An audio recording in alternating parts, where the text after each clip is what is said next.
Bos días a todos, amigos. Hoxe, de novo desde o meu recuncho de Trevinca, antes de comenzar coa miña lectura dos traballos que a xente do redor, nos regala no número 14 da nosa revista. Quérome disculpar por non telo feito antes. Por eso, o texto que escribín hoxe penso que vos explicará as razóns. Fai máis de 54 anos, o universo premioume cun estado de felicidade que ata entón non tiña coñecido, pois tanto a miña infancia como a miña adolescencia, mesmo a miña mocidade primeira, desenvolvéronse dentro dun complicado ambiente familiar e social, polo que cada vez que a min aproximábase un estado de posible benestar, algo ou alguén o truncaba.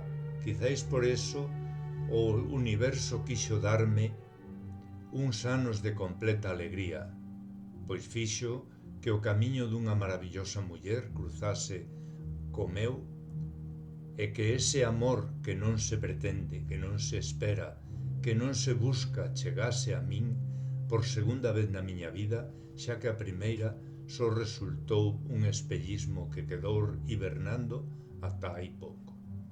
Esa maravillosa muller converteuse na miña compañeira de vida, coa que compartín todo, os meus 3 fillos naturais que ela, coa miña pequena aportación, trouxo a este difícil mundo.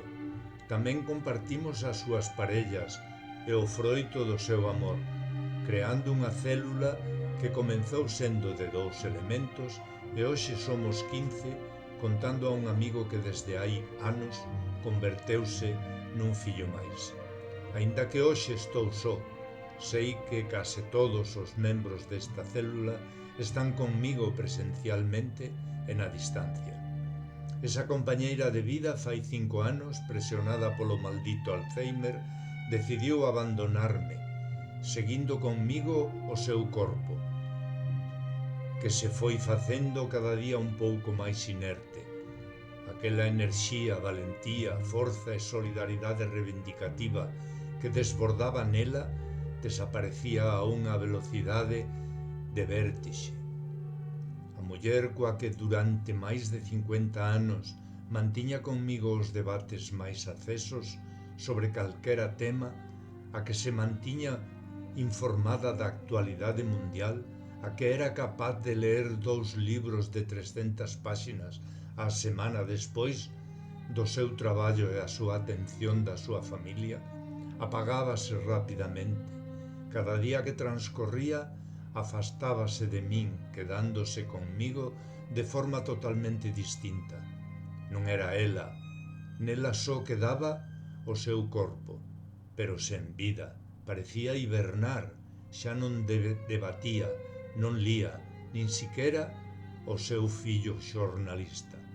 Cando ás veces volvía uns instantes, era para mostrarme a súa infancia nun mundo imaginario no que buscaba os seus pais, xa que non sabía que faleceran hai moitos anos.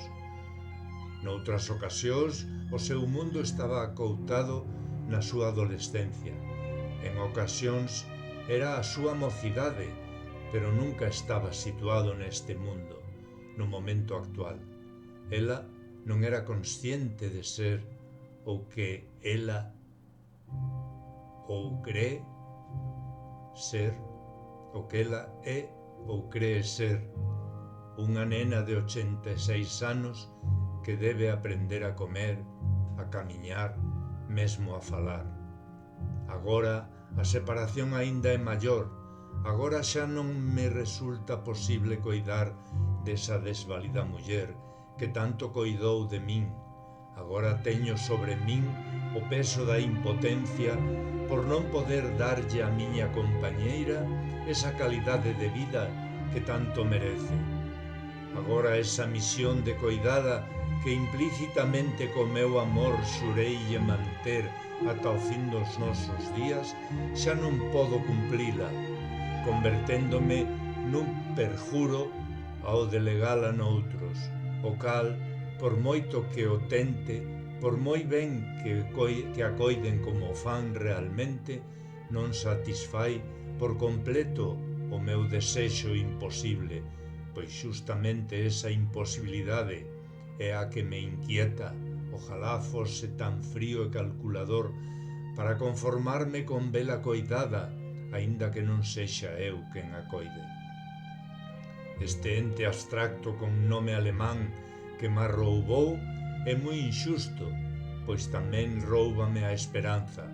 Ante calquera enfermedade ás que o ser humano está exposto, pódese manter unha certa esperanza de curación, menos ante esta cruel doenza, pois non existe nada en todo o mundo que che permita soñar cunha certa mellora, nin siquiera existe o método algún que retarde o seu destructivo proceso imparable.